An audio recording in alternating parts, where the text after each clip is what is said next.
learn how to handle it. Realized I'll never get rid of it, so I had to channel it for good. I'll always be an addict, but now I am addicted to all this hope I give to you. Yo, I'm living proof that if you change your mind, you can change your life. Rest in peace to the old me, cause he had to die. I am redeemed, sober, recovered, clean. I ain't give it up, just had to switch it up the way I fiend. Now I fiend for the opposite on a positive level. Two middle fingers up, looking at the devil. What's up? Against the odds, more than ever in my life I am focused, serving hope to the hopeless who are living against the odds. I'm from the mud, the dirt of society, and that created this driving me to help the whole world that's living against the odds. I know some of you are struggling and probably pissed at God. I was too, but I realized nothing happened to me, it happened for me. Here to tell the story of everyone that's living against the odds.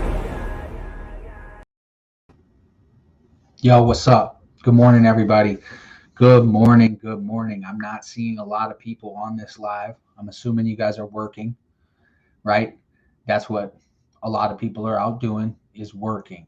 I hope you guys are having a great morning, and I wanted to hop on to tell you guys good morning and have a blessed day. Straight up, good morning and have a blessed day. Let's start our day off right today and do what we need to do to make sure we can go out into the world and be productive members of society. For many years, I wasn't one of those productive members of society. So it's important that we take each and every day and, we take baby steps in recovery. What's up? Who's watching? I got a viewer. Just wondering who it is. It is 9 in the morning. It's 10 in the morning on Tuesday, and I'm assuming that a lot of people are at work or sleeping, right? Anyway, it is Tuesday. I wanted to wish you guys a good morning. I was in Bible study this morning, so the good morning post or live is a little late, but that's okay. I'm not sure who's watching right now, but I will be cutting this live short. We have another person watching, so I'm not going to cover it. I'm not going to cut it short. We got two people on. So what's up, guys? Where are you from? Guy, gal, where are we from? And how are you doing today? That's the real question.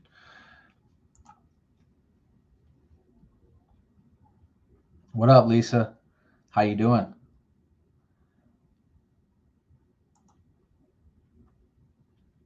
Congratulations on all your achievements in recovery and your life change. I do remember we were in the trenches together. It's good to see you make it. It's good to see a lot of people make it out there. Thank you for your comment. I appreciate that, Lisa. You're in Tomahawk, Wisconsin. How far is that from the cities?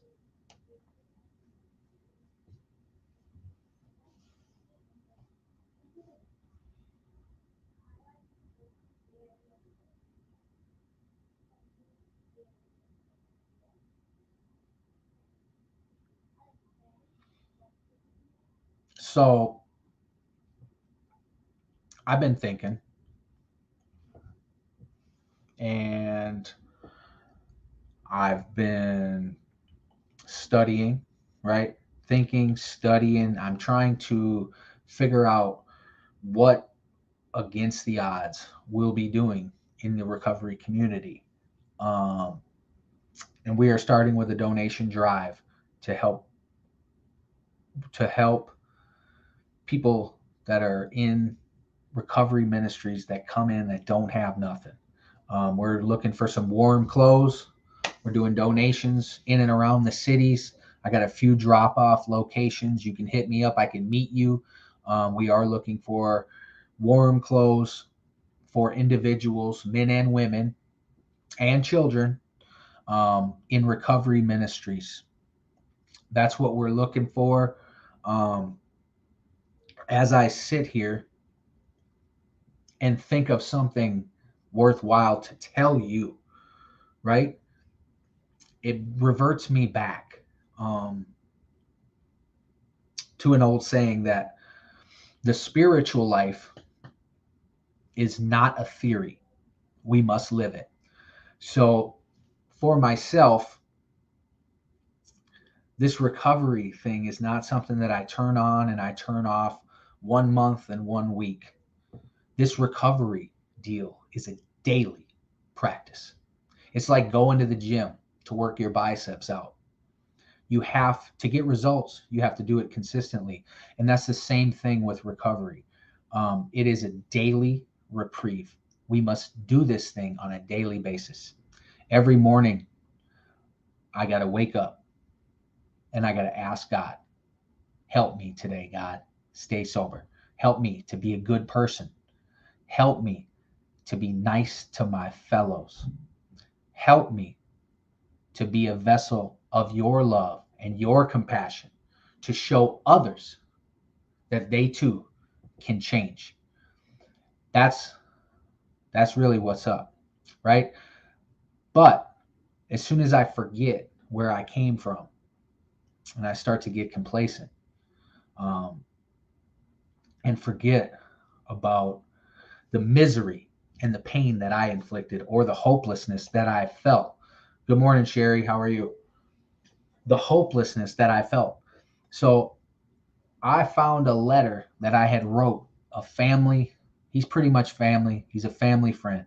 And I wrote him this letter when I was in segregation. And this is part of my story where I blacked out drunk in Stillwater prison and got into a huge brawl. And it was a blackout, hit my knees, cried out to God in desperation because I was stuck in that cell. I was in custody, experiencing the same stuff that got me in to incarceration to begin with. And it was my third time in there.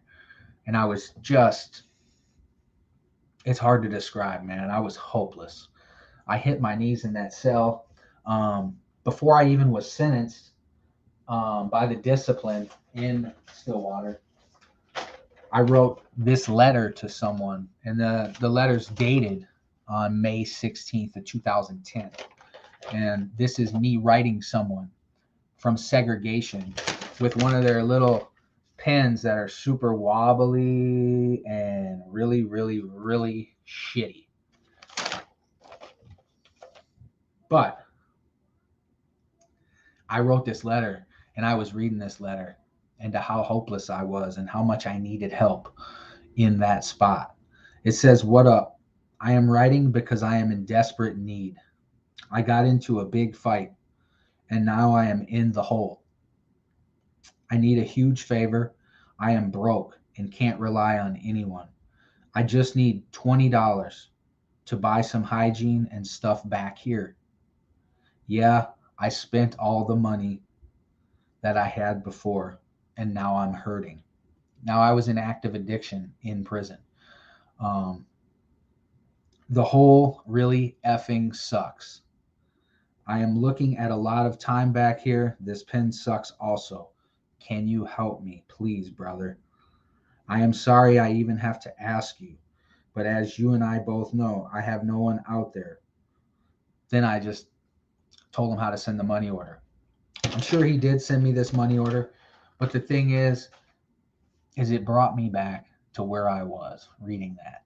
And whenever I can get reminded of where I was, it motivates me to do more today so I don't go back to that spot ever again. That's really the motivator. Is my past motivates me. When I start to think about that stuff, it motivates me to not want to go back. So I remember the hopelessness that I felt when I wrote those letters from that jail cell. And I remember all of those bad feelings and being confined and not having freedom.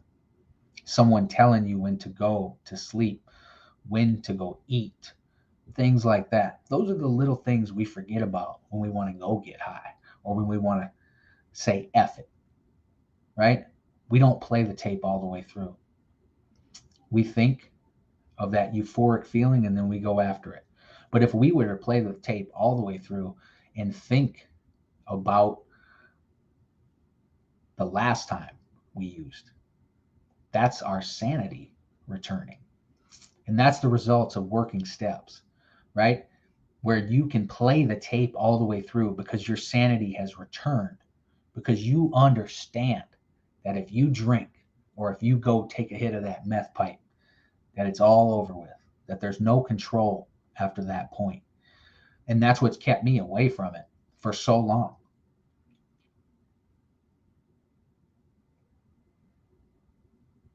Hey, Sherry, you are on a Cali reservation. Thank you for tuning in on this Tuesday morning. I hope everybody is having a great day. I do want to sign off. I want to let everybody know congratulations on your recovery. Everybody that stayed sober today, that's making the decision to stay sober today, all we really have is just for today.